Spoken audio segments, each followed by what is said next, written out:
Today, our Vpython will be simulating this RLC circuit, and this is its source voltage. And for the codes, first, we will first enter the parameters, the constants, and then initialize the values that we're going to use later on. And we're going to create two scenes that holds two graphs, respectively the current and the voltage in the first scene and the energy graph in the second one. And now we go to the simulation part.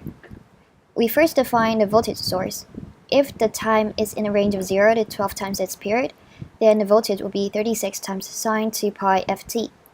And if the t is out of this range, it will just return 0. So now as for the while loop, we first set t to be 0 and dt to be 1 over f times 5000. And we run at a rate of 5000, so this simulation will be running at 1 period of time per second.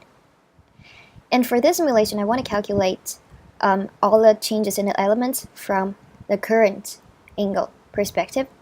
So first of all, because this is a RLC circuit in series, so the voltage of the inductance will be the voltage of the source minus the capacitor's voltage and minus the resistor's voltage. And di means the very small fraction of current change during each time period.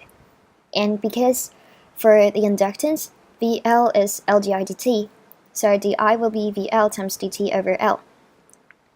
And because this Vpython, we also want to see what the maximum value of the current that is in steady state is. And the current will reach its steady state at around 9 times the period.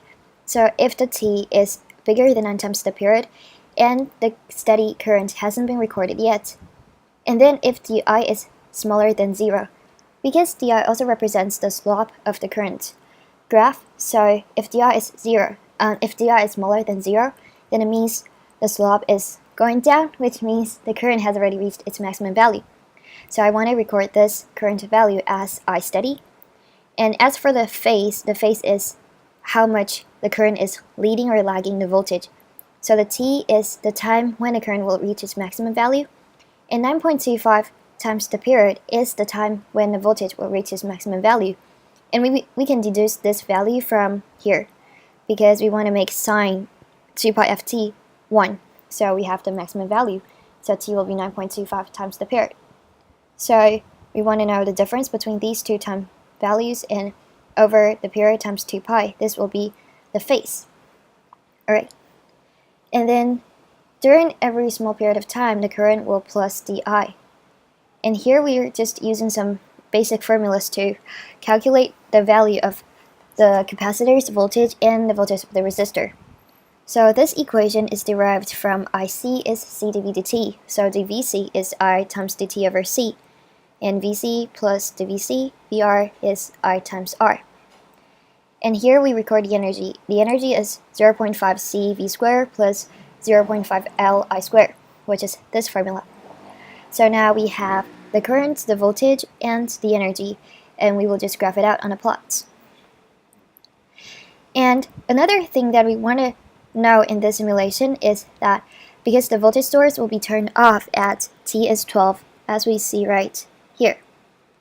So we want to know when will the energy decay to 10% of the energy that during when the source has been turned off. So we first want to know what is the energy when the source is turned off. So if t is smaller than 12 times the period, and the next t plus dt is bigger than 12 times the period, it means the source will be turned off right now, so I want to record this value. This energy value will be recorded as E off. And then if t is bigger than 12 times the period, which means the source has already been turned off, and the energy is right about 10% of the E off, and the t decay hasn't been recorded yet, I will record this time as the t decay, and t plus dt for the while loop. So now we have all our simulation values, and because we want to compare it to the theoretical values, so here we just calculate the theoretical values very straightforwardly. And I want to calculate the impedance first, so the total impedance will be in the form of a complex number, and the real part will be the resistor, and the imaginary part of the impedance will be j omega L plus 1 over j omega C, and if we take out the j for the imaginary part, it will be omega L minus 1 over omega c. And the theoretical value of the current is the absolute value of voltage over impedance. As for the phase, we can just directly calculate the phase from using this function phase in CMath. And to use this, you have to first import CMath right here. And now we have all the simulation values and the theoretical values, so we can print it out and see how the simulation goes. So here we can see on the red line is the voltage source and the blue line is the current. We can see that the current is in a transient state right here, and when it reaches around 9th period, it will become more steady.